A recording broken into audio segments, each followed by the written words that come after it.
Hello my dear students and welcome to Dream Classes. और बहुत ही special class, बहुत ही special MCQs का ये क्लास हम आपके लिए लेकर आए हैं, जिसमें क्लास 12 फिजिक्स के ऊपर डिस्कस करने वाले हैं टॉप 150 एमसीक्यूज।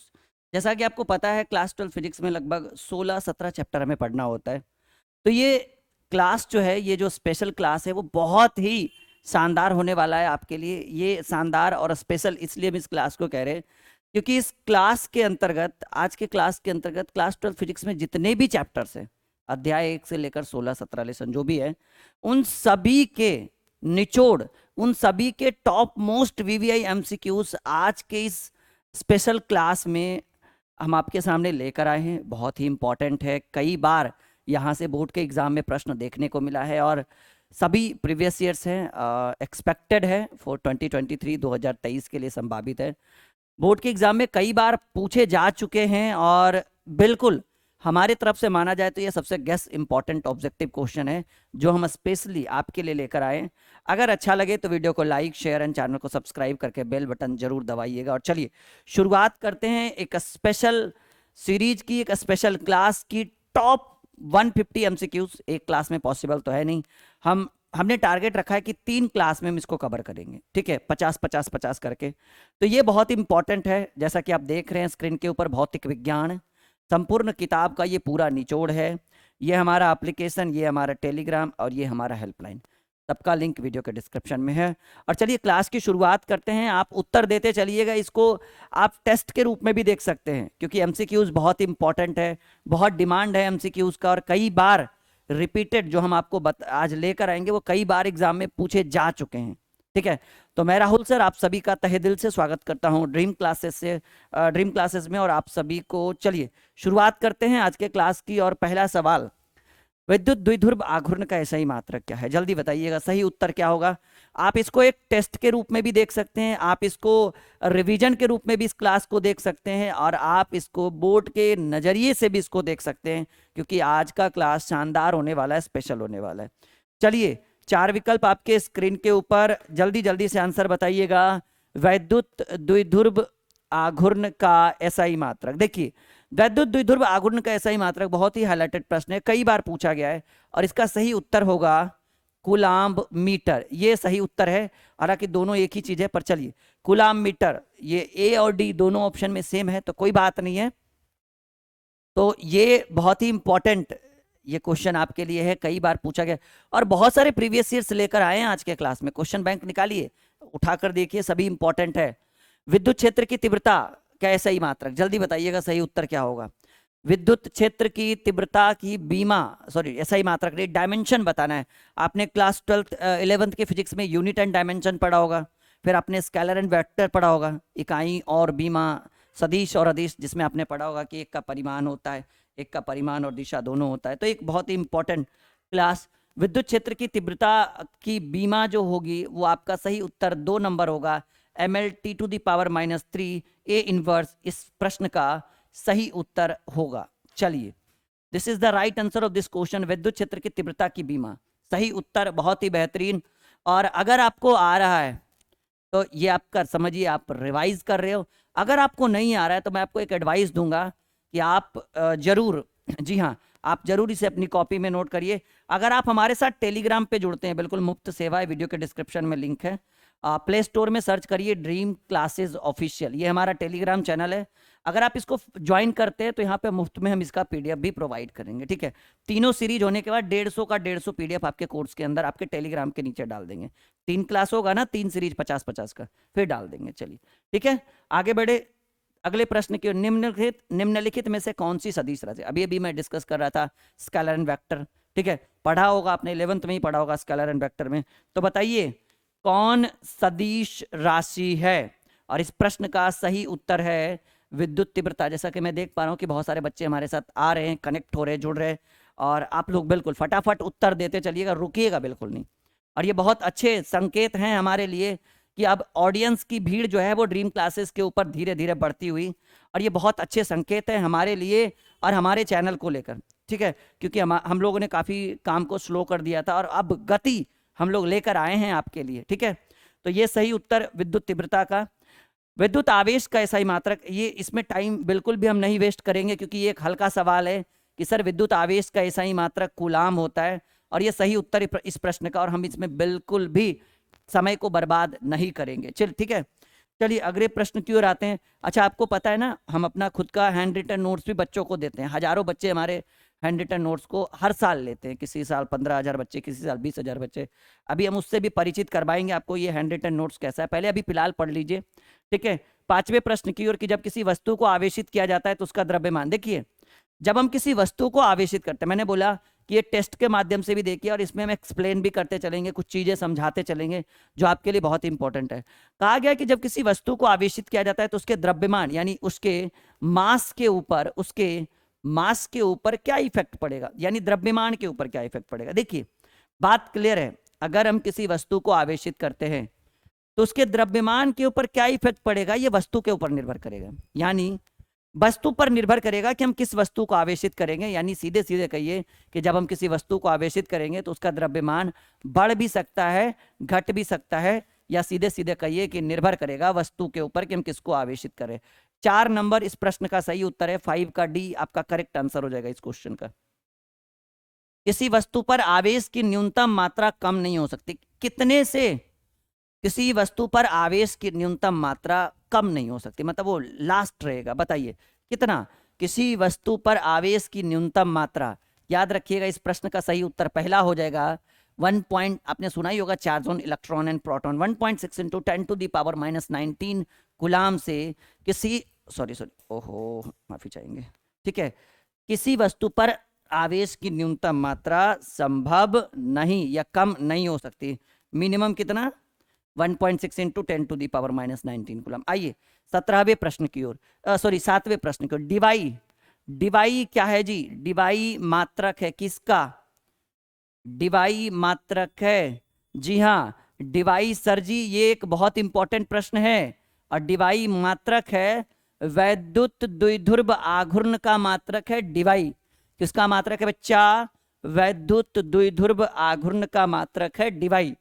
ठीक है, मैंने बोला अगर नहीं आ रहा है तो कॉपी में नोट करना अनिवार्य है, अगर आ रहा है तो समझिए आपके लिए ये क्लास प्लस पॉइंट है, आपका रिवीजन हो रहा है। क्योंकि आपने सुना है ना कि लहरों से डरकर नौका पार नहीं होती है और बार बार भी कोशिश करने से हार नहीं होती है। ठीक है, तो आप इस चीज को करते चलिए। हरिवंश राय बच्चन जी ने कहा था कि लहरों से डरकर नौका पार नहीं होती, कोशिश करने वालों की कभी हार नहीं होती, बिना कुछ किए जय जयकार नहीं होती, कोशिश करने वालों की कभी हार नहीं होती। और उन्हीं प्रयासों के चलते अब हम अगले प्रश्न के ऊपर आ गए कि विद्युत क्षेत्र की तीव्रता का एसआई मात्रक। बहुत ही बेहतरीन सवाल। क्वेश्चन नंबर 8, 4 विकल्प आपके स्क्रीन के ऊपर, जल्दी जल्दी से बताइएगा। तो देखिए, वैद्युत क्षेत्र की तीव्रता का एसआई मात्रक होता है न्यूटन प्रति कूलाम्ब। न्यूटन प्रति कूलाम्ब, आप न्यूटन को एन से और कूलाम्ब को सी से डिनोट कर सकते हैं, तो N/C लिखिएगा। और ये C जब आपके ऊपर चला जाएगा तो न्यूटन कूलाम्ब इनवर्स, ये इस प्रश्न का सही उत्तर है। तो ये लीजिए, B आपका सही उत्तर है, वैद्युत क्षेत्र की तीव्रता का मात्रक न्यूटन कूलाम्ब इनवर्स। ठीक है, तो इस प्रश्न का 8 का सही उत्तर B हो गया, इस प्रश्न का सही उत्तर। और आइए हम लोग 9वें प्रश्न की ओर आते हैं। विद्युत विभव का मात्रक वोल्ट होता है, और यह किसके तुल्य? तुल्य का मतलब होता है बराबर। विद्युत विभव का जो एसआई मात्रक होता है ये वोल्ट होता है, और वोल्ट जो है यह किसके तुल्य है? बताइएगा जी, जल्दी से बताइएगा कि ये किसके तुल्य है, फटाफट। विद्युत विभव का मात्रक वोल्ट है और ये किसके तुल्य है? तो याद रखिएगा कि विद्युत विभव का मात्रक वोल्ट है, और वोल्ट को हम एक और चीज लिख सकते हैं, और वो लिख सकते हैं जूल प्रति कूलाम्ब। क्या लिख सकते हैं बच्चा? जूल प्रति कूलाम्ब। और जूल को J से डिनोट करते हैं, कूलाम्ब को C से डिनोट करते हैं, और C को जब ऊपर लेकर जाएंगे तो जूल कूलाम्ब इनवर्स इस प्रश्न का सही उत्तर है। तो 9 का आपका सही उत्तर क्या हो जाएगा? A हो जाएगा। बिल्कुल 100% आप समझ पा रहे हैं।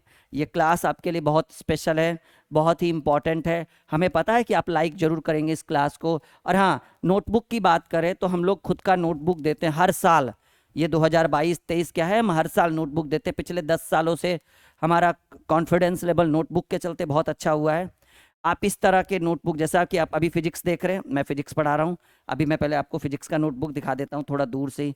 अभी मैं बहुत जल्द इसका एक नया प्रिंट करवाने वाला हूँ, और बहुत अच्छा इस नोट्स की खासियत कि ये हम खुद से लिखते हैं, हैंड रिटन है जी। देखिए ये हमारा खुद का है, और आप अगर इसका सब्सक्रिप्शन लेते हैं, आप इसको परचेज करते हैं, लगभग 150-200 का, सिर्फ बुक सॉल्यूशन नहीं, objective, subjective, long, short, previous years, model set, test series, एक कंप्लीट पैकेज, और चैप्टर वाइज बुक सॉल्यूशन, जैसा कि आप देख पा रहे हैं।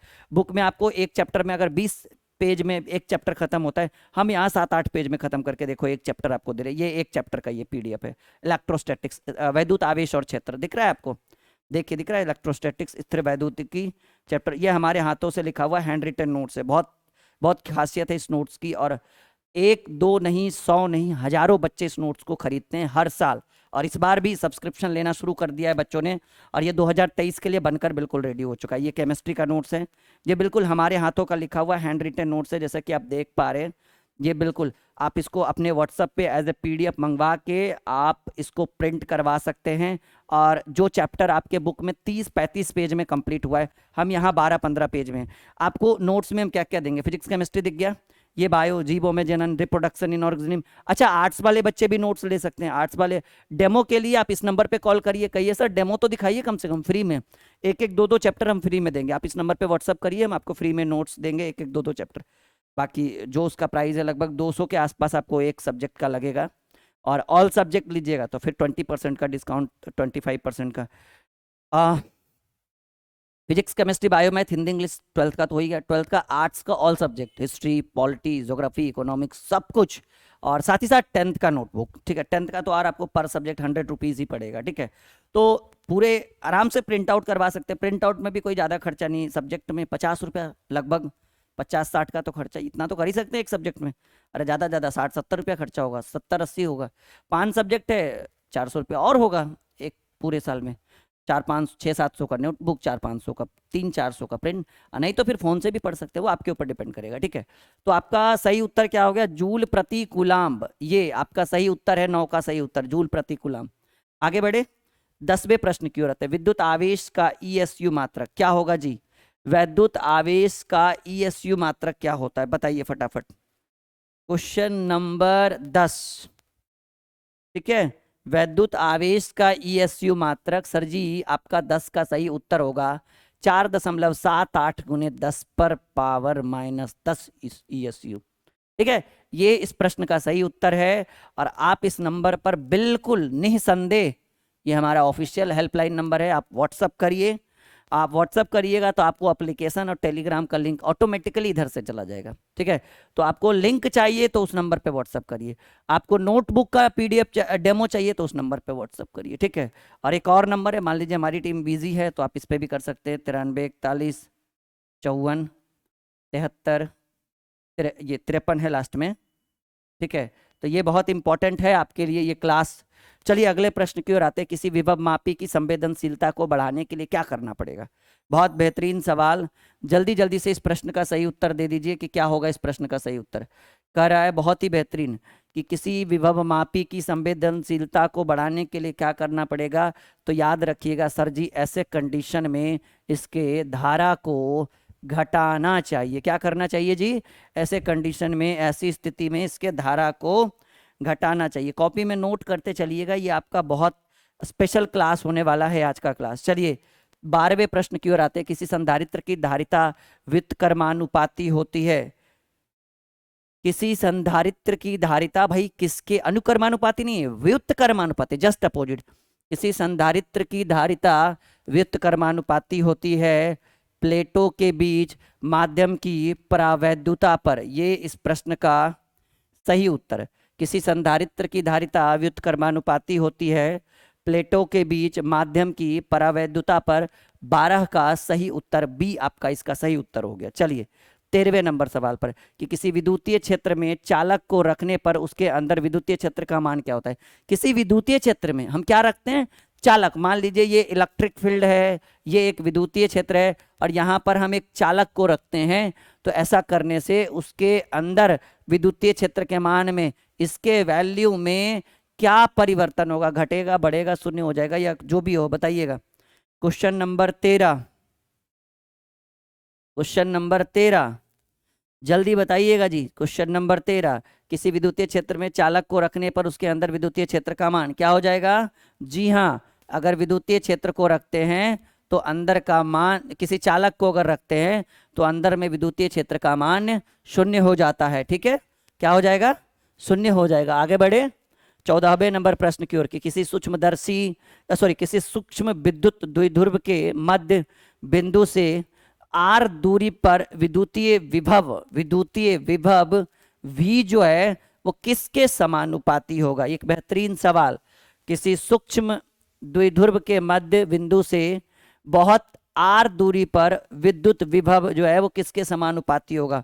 क्वेश्चन नंबर 14, और इसका सही उत्तर होगा I1/r²। इसके समानुपाती होगा, नहीं ऐसे V समानुपात, हाँ ये ठीक है। ठीक है बच्चा, तो इसका सही उत्तर क्या होगा? 14 का सही उत्तर हो जाएगा सी, आपका करेक्ट आंसर हो गया।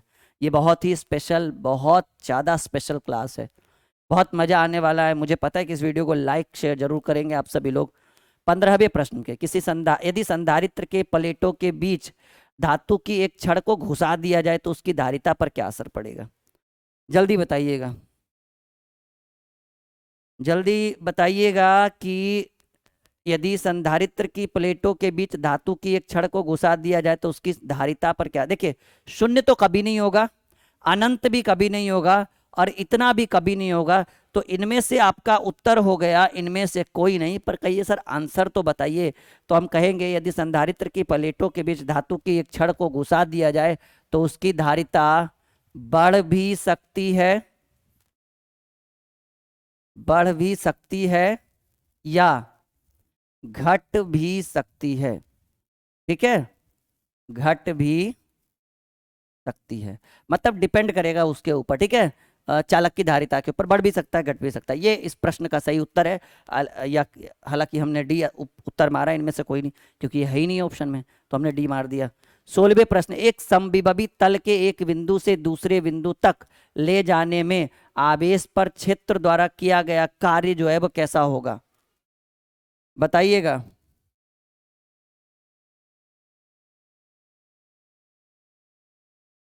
सोलह नंबर सवाल, एक समविभवी तल के एक बिंदु से, समविभवी मतलब समान विभव वाला तल के एक बिंदु से दूसरे बिंदु तक ले जाने में आवेश पर क्षेत्र द्वारा किया गया कार्य, या याद रखिएगा कि इस प्रश्न का सही उत्तर शून्य होगा। कि ऐसे कंडीशन में एक बिंदु से दूसरी बिंदु तक ले जाने में आवेश पर क्षेत्र द्वारा किया गया कार्य शून्य होता है। 16 का सही उत्तर सी हो जाएगा। ठीक है, 16 का सी। और आइए 17वें नंबर प्रश्न की ओर, यदि दो आवेशों की दूरी बढ़ा दी जाए तो आवेशों के विद्युतीय स्थितिज ऊर्जा का मान क्या होगा? क्वेश्चन नंबर 17, बताइएगा कि यदि दो आवेशों के बीच की दूरी, यानी मानकर चलिए कि Q1 और Q2 दो आवेश है, और ये कितनी दूरी पर है भाई? R दूरी पर है, और इस R का मान बढ़ा दिया जाए। कह रहा है यदि दो आवेशों के बीच की दूरी बढ़ा दी जाए तो आवेशों के विद्युतीय स्थितिज ऊर्जा E के ऊपर जो है, E का मान क्या हो सकता है? बताइए। विद्युतीय स्थितिज ऊर्जा को हम E से डिनोट करते हैं। ठीक है, बताइएगा। यदि दो आवेशों के बीच की दूरी को बढ़ा दिया जाए तो आवेशों के विद्युतीय स्थितिज ऊर्जा का मान क्या हो सकता है? तो याद रखिएगा इसका उत्तर होगा डी, कि ऊर्जा E जो है, E का मान बढ़ भी सकता है और घट भी सकता है। यानी ये इस प्रश्न का सही उत्तर है। ठीक है, 17 का राइट आंसर डी आपका करेक्ट आंसर हो गया। 18वें नंबर प्रश्न की ओर के, विद्युत क्षेत्र की तीव्रता का मात्रक। ये तो ऑलरेडी हो चुका है, पर फिर भी कोई बात नहीं। ठीक है, न्यूटन प्रति कूलाम, ये आपका सही उत्तर है। हो चुका है ये इसी क्लास में। 19 नंबर में, अलग अलग त्रिज्याओं के दो गोलों पर समान आवेश दिया जाता है तो विभव क्या होगा? बताइए। अलग अलग गोला है, अलग अलग त्रिज्या है। ठीक है, त्रिज्या अलग अलग है, अलग अलग त्रिज्याओं के दो गोलों पर, लेकिन है दोनों गोला ही, लेकिन त्रिज्या अलग अलग। मतलब एक R का मान कुछ और है, एक यानी एक R1 है, एक R2 है। ठीक है, तो ऐसे कंडीशन में अगर दोनों पर आवेश दिया जाए तो विभव पर क्या असर पड़ेगा, ये कहना है। ठीक है, तो कहा गया है कि जो विभव है ना, ये बड़े गोलों पर ज़्यादा नहीं हो सकता, दोनों गोलों पर तो समान नहीं होगा, गोले के पदार्थ की प्रकृति। हमारे हिसाब से इसका जो विभव है वो छोटे गोले पर ज्यादा होगा। जी हाँ, त्रिज्या समान है और अगर हम इसको आवेश देंगे तो विद्युत विभव V का मान जो है वो छोटे गोले पर विभव जो है ये ज्यादा होगा। और इस प्रश्न का सही उत्तर 19 का ए इस प्रश्न का सही उत्तर है। ठीक है, 19 का ए। 20वें प्रश्न की ओर, समानांतर प्लेट संधारित्र के प्लेटों के बीच प्रावैद्युत पदार्थ डालने पर संधारित्र की धारिता। बेहतरीन लाजवाब प्रश्न आपके स्क्रीन के ऊपर आ चुका है, जल्दी बताइएगा। एकदम लाजवाब प्रश्न आ चुका है, फटाफट आंसर दीजिए, क्या होगा इस प्रश्न का। समानांतर प्लेट संधारित्र के प्लेटों के बीच प्रावैद्युत पदार्थ डालने पर संधारित्र की धारिता बताइएगा। तो याद रखिएगा कि ऐसे कंडीशन में संधारित्र की धारिता बढ़ती है। ठीक है, क्या होगा जी, संधारित्र की धारिता बढ़ती है। 21वें प्रश्न की ओर आते हैं। चलिए आप उत्तर दीजिए, हम 10 सेकंड का समय आपसे लेना चाहेंगे। ठीक है,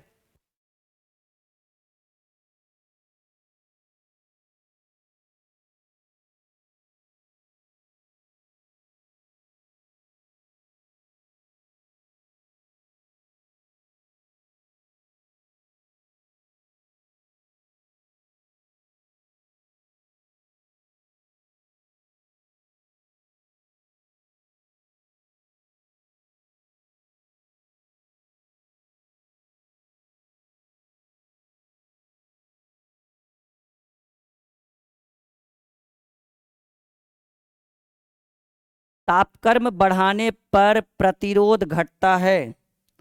ठीक है, किसका तापक्रम बढ़ाएंगे तो प्रतिरोध घटेगा। अतिचालक का, अर्धचालक का, विद्युत विद्युत रोधी का, ये इनमें से कोई नहीं। 21 नंबर सवाल याद रखिएगा कि अर्धचालक का टेम्परेचर बढ़ाएंगे तो इसका प्रतिरोध रेसिस्टेंट जो है वो घट जाएगा।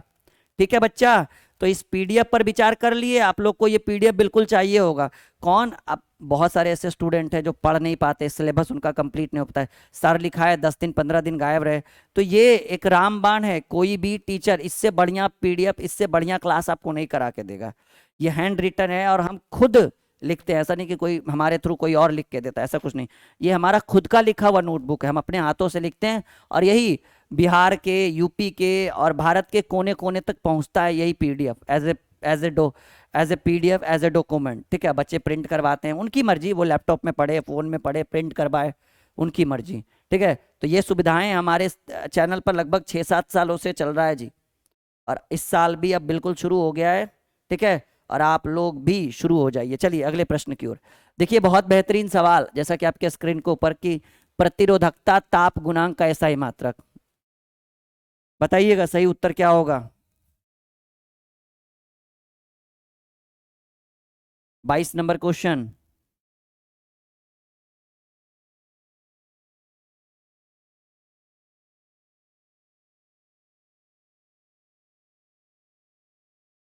जल्दी से बताइए इसका सही उत्तर क्या होगा।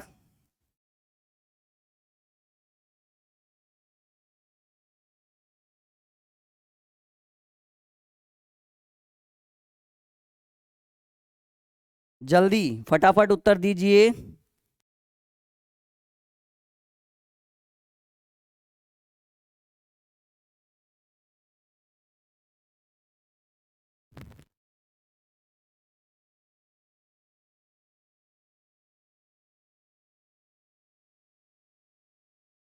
बताइएगा, थोड़ा सा रुकिएगा, इस पर थोड़ा सा डाउट लग रहा है हमें।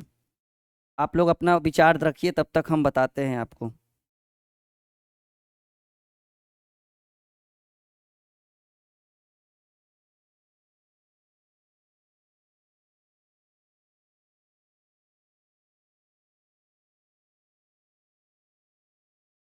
थोड़ा सा रुकिएगा, बस हो गया।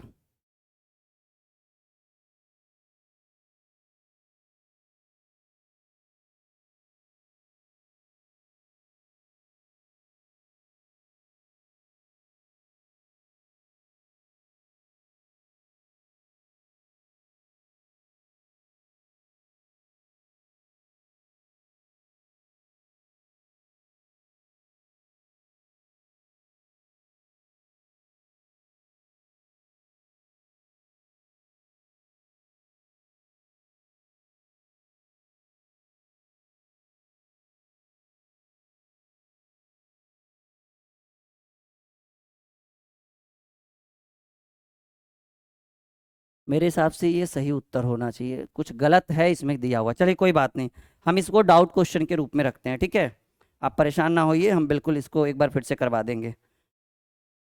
बहुत सारे बच्चे भी इसी के ऊपर जा रहे हैं, पर कोई बात नहीं, कुछ कुछ इधर भी हो रहा है, कोई बात नहीं, हम इसको रहने देते हैं, इसको एज ए डाउट, ठीक है। चलिए अगले प्रश्न की ओर आ जाएं। मुझे लगा ये सही। हाँ, ये प्रतिरोधकता का ऐसा ही मात्रक ओम मीटर है। हाँ ठीक है, कोई दिक्कत नहीं, ओम इनवर्ट। किसी धातु के तार को गर्म करने पर उसके प्रतिरोध पर क्या असर पड़ेगा, बताइएगा। Question number 23। 22 नंबर के लिए माफी चाहते हैं, एक बार फिर से उसको हम देख लेंगे, ठीक है। कोई बात नहीं, हम देख लेंगे एक बार फिर से। किसी धातु के तार को गर्म करने पर उसका, वैसे तो मैंने सही बताया पर फिर भी, ठीक है। किसी धातु के तार को गर्म करने पर उसके प्रतिरोध पर क्या असर पड़ेगा, क्वेश्चन नंबर 23। तो याद रखिएगा, किसी धातु के तार को गर्म करने पर उसका प्रतिरोध बढ़ता है, ठीक है। चलिए 24 नंबर प्रश्न कह रहा है, किसी चालक का विशिष्ट प्रतिरोध बढ़ता है टेम्परेचर बढ़ने से, अनुप्रस्थ काट के क्षेत्रफल बढ़ने से, लंबाई घटने से, अनुप्रस्थ काट के क्षेत्रफल घटने से। 24 नंबर सवाल, 4 विकल्प आपके स्क्रीन के ऊपर कि किसी चालक का विशिष्ट प्रतिरोध टेम्परेचर बढ़ने से बढ़ता है। जी हाँ, लाइक करते रहिएगा, वीडियो को शेयर करते रहिएगा ज्यादा से ज्यादा लोगों तक। किसी चालक का विशिष्ट प्रतिरोध टेम्परेचर बढ़ने से बढ़ेगा जी। किसी चालक का विशिष्ट प्रतिरोध कब बढ़ेगा, ताप बढ़ने से। आइए, फ्यूज तार, ये तो आसान सवाल है। फ्यूज तार किस पदार्थ से निर्मित होता है, जल्दी उत्तर दीजिए, ये आसान है इसलिए मैं आपके लिए समय छोड़ रहा हूं, जल्दी बनाइएगा।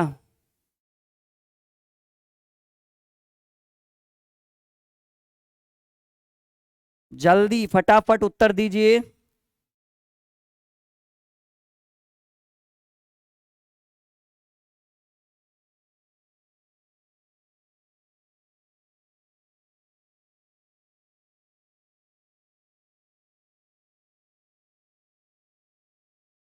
फटाफट बताइए।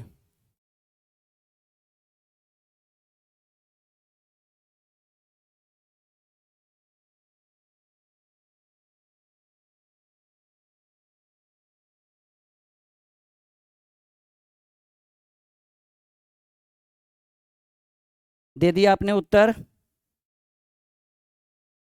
क्या होगा। क्या बात है, बहुत बढ़िया। हाँ जी, दे दिया। अरे आप ही का इंतजार कर रहे हैं।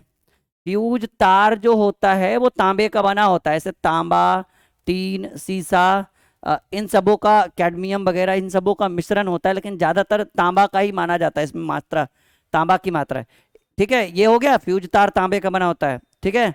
और ये विद्युत हीटर का तार जो होता है ना, उसका वो नाइक्रोम का बना होता है। विद्युत हीटर में जो तार उपयोग करते हैं वो नाइक्रोम का होता है, ठीक है। तो नाइक्रोम पर मत जाइएगा। नाइक्रोम अगर सोच रहे हैं तो विद्युत हीटर में जो तार प्रयोग करते हैं ना वो नाइक्रोम का होता है। एक आदर्श वोल्ट मीटर का प्रतिरोध कितना होगा जी, क्वेश्चन नंबर 26। जब ये आदर्श वोल्ट मीटर है तो सिंपल सी बात है, जब आदर्श वोल्ट मीटर है तो प्रतिरोध तो इनफाइनाइट हो जाएगा, अनंत हो जाएगा। एक आदर्श वोल्ट मीटर का प्रतिरोध अनंत होता है। किसी चालक में विद्युत धारा के प्रवाह का कारण बताइए, 27 नंबर क्वेश्चन। किसी चालक में विद्युत धारा के प्रवाह का सबसे प्रमुख कारण क्या हो सकता है। किसी चालक में विद्युत धारा के प्रवाह का कारण है विद्युत विभव में अंतर। इस प्रश्न का सही उत्तर है, किसी चालक में विद्युत धारा के प्रवाह का कारण विद्युत विभव में अंतर होगा, ठीक है। 28वें प्रश्न की ओर आते हैं। निम्न में से कौन सा पदार्थ संयोजक तार बनाने के लिए सर्वाधिक उत्तम है, कौन सा पदार्थ संयोजक तार बनाने के लिए सर्वाधिक उत्तम है। 28वां सवाल, सही सही उत्तर दीजिएगा जी। कौन सा पदार्थ, कौन सा पदार्थ संयोजक तार बनाने के लिए सबसे सर्वाधिक उत्तम है। जी हाँ, अगर आपको नहीं आ रहा है तो कॉपी में नोट कर लीजिए, तांबा। कौन सा पदार्थ संयोजक तार बनाने के लिए सर्वाधिक उत्तम है, तांबा इस प्रश्न का सही उत्तर हो जाएगा। 29, आदर्श आमीटर का प्रतिरोध, अभी अभी तो बोले। एक सेकंड, ये क्या था, वोल्ट मीटर है ना जी, हाँ। यहाँ है आदर्श आमीटर का प्रतिरोध, तो तो याद रखिएगा कि एक आदर्श अमीटर का प्रतिरोध बिल्कुल 0 होता है। ठीक है, क्या होगा जी? 0 होता है आदर्श अमीटर का प्रतिरोध। एक 220 वोल्ट और 1000 वाट बल्ब को 110 वोल्ट स्रोत से जोड़ दिया जाए तो बल्ब द्वारा खपत की गई शक्ति, न्यूमेरिकल है, बनाना पड़ेगा। जब बनाएंगे तब सॉल्व करेंगे और सॉल्व करने के बाद उत्तर आएगा 250 वाट। अभी न्यूमेरिकल हमने पढ़ाया नहीं है तो अभी एक एक फॉर्मूला लिखाएंगे, सब कुछ तो पता चला, ऊपर ऊपर ही बाउंस हो रहा है, इसलिए हमने इसको रहने दिया अभी फिलहाल। 31, एक समान चुंबकीय क्षेत्र उत्पन्न होता है। एक समान चुंबकीय क्षेत्र उत्पन्न होता है सीधे धारावाही तार से। 4 विकल्प आपके स्क्रीन के ऊपर है, जल्दी बताइएगा। 31 नंबर क्वेश्चन, 31 नंबर, जल्दी बताइएगा। एक समान चुंबकीय क्षेत्र उत्पन्न होता है, याद रखिएगा, परिनालिका में धारा के प्रवाह से उसके भीतर। ठीक है, इस प्रश्न का सही उत्तर डी हो गया जी, परिनालिका में धारा के प्रवाह से उसके भीतर। एक गैल्वेनोमीटर को वोल्ट मीटर में परिवर्तित किया जाता है किस प्रक्रिया के द्वारा? समानांतर में उच्च प्रतिरोध लगाकर, श्रेणी क्रम में उच्च प्रतिरोध, श्रेणी क्रम में निम्न प्रतिरोध, समानांतर क्रम में उच्च प्रतिरोध। 32 नंबर सवाल, जी हाँ, इसका एक गैल्वेनोमीटर को वोल्ट मीटर में बदला जा सकता है, श्रेणी क्रम में उच्च प्रतिरोध को लगाकर इस काम को किया जा सकता है। 32 के बी। 33 नंबर, चुंबकीय बल क्षेत्र का एसआई मात्रक, जल्दी बताइएगा। जी हाँ, आसान सवाल, चुंबकीय बल क्षेत्र का एसआई मात्रक टेस्ला। इस प्रश्न का सही उत्तर, जी हाँ, चुंबकीय बल क्षेत्र का एसआई मात्रक टेस्ला। 34 नंबर प्रश्न की ओर आते हैं। एक आदर्श वोल्ट मीटर का, लीजिए फिर से वही आ गया जी, एक आदर्श वोल्ट मीटर का प्रतिरोध 0 होगा। ठीक है, मीटर हो तो अलग बात है, वोल्ट मीटर हो तो अलग बात हो जाएगा। 35 नंबर, एक गैल्वेनोमीटर को आमीटर में बदलने के लिए, अब गैल्वेनोमीटर को आमीटर में बदलना है, तब क्या करेंगे? एक गैल्वेनोमीटर को आमीटर में बदलना है तो क्वेश्चन नंबर 35, ऐसे कामों के लिए समानांतर क्रम में निम्न प्रतिरोध को लगा दीजिएगा। 35 का सही उत्तर ए हो गया, 35 का उत्तर ए हो गया। 36 नंबर, लॉरेंज बल की दिशा ज्ञात करने का नियम, top most VVI, very very important, top most VVI, Lorentz बल की दिशा ज्ञात करने का नियम बताइए, किनका नियम है जी? जी हाँ, लॉरेंज बल की दिशा फ्लेमिंग के वामहस्त नियम के द्वारा निकलता है। फ्लेमिंग के बाएं हाथ का नियम जो है ये लॉरेंज बल की दिशा को ज्ञात कराता है। फ्लेमिंग के बाएं हाथ का नियम जो है वो किसको दिशा को प्राप्त कराएगा? फ्लेमिंग के लॉरेंज बल की दिशा को ज्ञात करेगा। ठीक है, चलिए, त्वरित आवेश उत्पन्न करती है, क्या उत्पन्न करेगी? त्वरित आवेश उत्पन्न करेगी। सर्जित त्वरित आवेश विद्युत चुंबकीय तरंग को उत्पन्न करती है। क्या करती है? त्वरित आवेश विद्युत चुंबकीय तरंग को उत्पन्न करती है। एक बेहतरीन सवाल, त्वरित आवेश विद्युत चुंबकीय तरंग को उत्पन्न करती है, कॉपी में नोट करिए। 38 नंबर, एक आदर्श आमीटर का प्रतिरोध कैसा होता है? एक आदर्श आमीटर, अब आ गया जी, एक आदर्श आमीटर का प्रतिरोध बताइएगा। एक आदर्श आमीटर का प्रतिरोध बच्चा पार्टी 0 होता है, कॉपी में नोट करिएगा। एक आदर्श आमीटर का प्रतिरोध 0 होता है। मजा आ रहा है?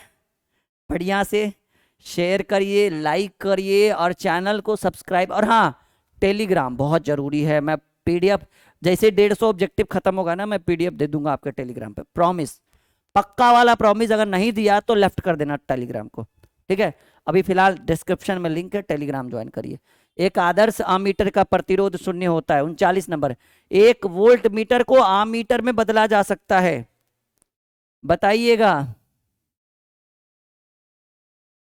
एक वोल्ट मीटर को, ये तो लगता है अभी हो चुका था कि सर समानांतर क्रम में निम्न प्रतिरोध को जोड़कर, हाँ ठीक तो है, समानांतर क्रम में, हाँ, इसके समानांतर क्रम में निम्न प्रतिरोध को जोड़कर एक वोल्ट मीटर को आमीटर में बदला जा सकता है, ये हो चुका था क्वेश्चन। 40, जब किसी अमापी को संट किया जाता है तो इसकी सीमा क्षेत्र पर क्या असर पड़ता है। 40 नंबर सवाल कि जब किसी अमापी को संट किया जाता है तो इसकी सीमा क्षेत्र बढ़ती है। जब किसी अमापी को संट किया जाता है तो इसकी सीमा क्षेत्र बढ़ जाती है। बहुत बेहतरीन सवाल था ये आपके लिए। 41, निम्नलिखित में से किसकी चुंबकशीलता अधिक है। इन चारों में से किसकी चुंबकशीलता सबसे अधिक है। 4 विकल्प आपके स्क्रीन के ऊपर।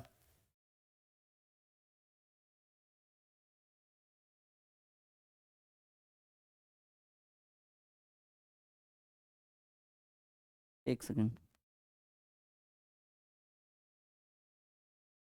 बताइएगा, ये क्वेश्चन बहुत इंपॉर्टेंट है, मैं समय दे रहा हूं आपको, थोड़ा सा बताइए।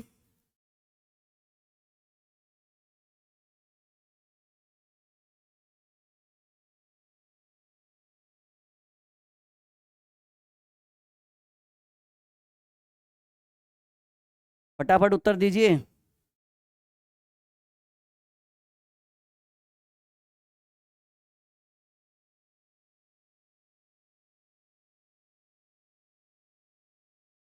किसकी चुंबकशीलता अधिक है।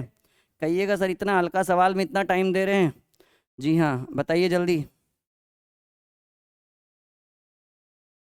किसकी। अरे भाई, लोहा है तो लौह चुंबकीय पदार्थ की चुंबकशीलता, चुंबक के लिए क्या चाहिए, लोहा चाहिए। लौह चुंबकीय पदार्थ की चुंबकशीलता अधिक है।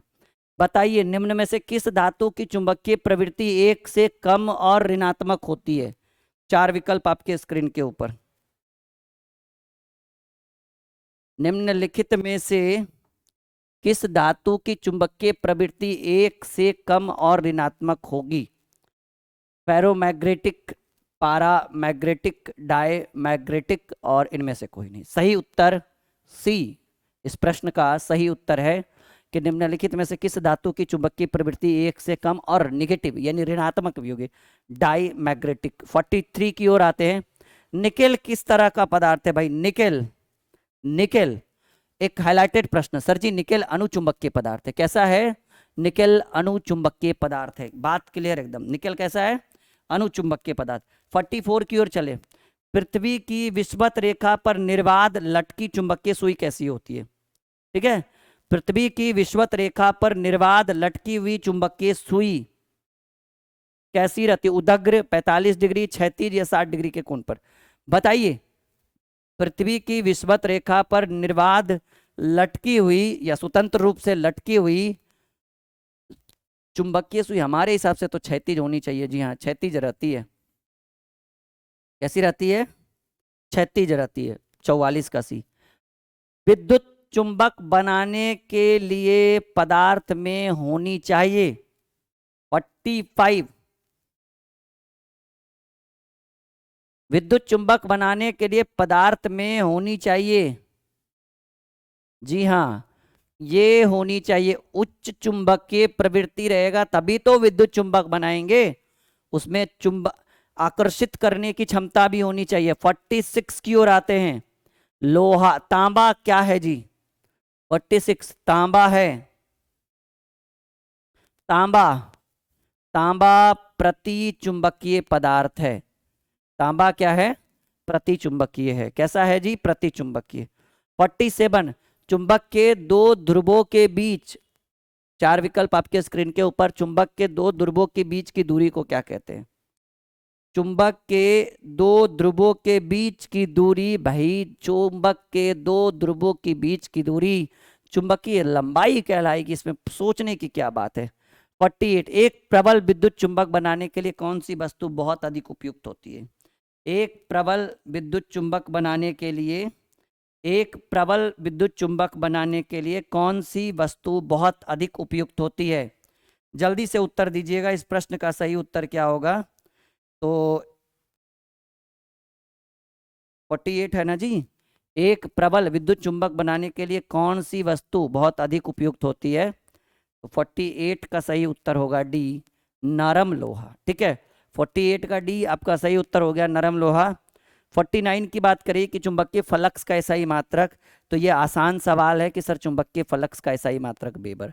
आप इस नंबर पे एक बार जरूर कॉल करिएगा। हम चाहते हैं कि हर बच्चा ड्रीम क्लासेस का, हर बच्चा ड्रीम क्लासेस के नोटबुक से पढ़े और पढ़कर बोर्ड टॉपर बने और अपने सपनों को एक नई उड़ान और एक नई ऊंचाइयां प्रदान करे। तो 49 का बी और आखिरी सवाल आज के लिए फिलहाल इस क्लास के लिए, एक क्षण चुंबक के मध्य बिंदु से चुंबक की लंब रेखा पर स्थित बिंदु पर क्या हो सकता है जी? स्थित किसी बिंदु पर क्या होगा? एक क्षण चुंबक के बीच बिंदु से या मध्य बिंदु से चुंबक की लंब रेखा पर स्थित, चुंबक की लंब रेखा पर स्थित किसी बिंदु पर क्या हो सकता है? किसी बिंदु पर क्या होगा? 4 विकल्प आपके स्क्रीन के ऊपर है, जल्दी बताइएगा सही उत्तर क्या होगा इस प्रश्न का। आखिरी क्वेश्चन, 50वां सवाल और एक बेहतरीन, जल्दी से उत्तर दीजिए 50 नंबर क्वेश्चन। देखिएगा ऐसे कंडीशन में चुंबकीय विभव जो है ये शून्य हो जाता है। और आई होप कि ये वीडियो आपके लिए बहुत इंपॉर्टेंट रहा होगा। लाइक शेयर एंड चैनल को सब्सक्राइब जरूर करें और मिलते हैं अगले क्लास में। ओके।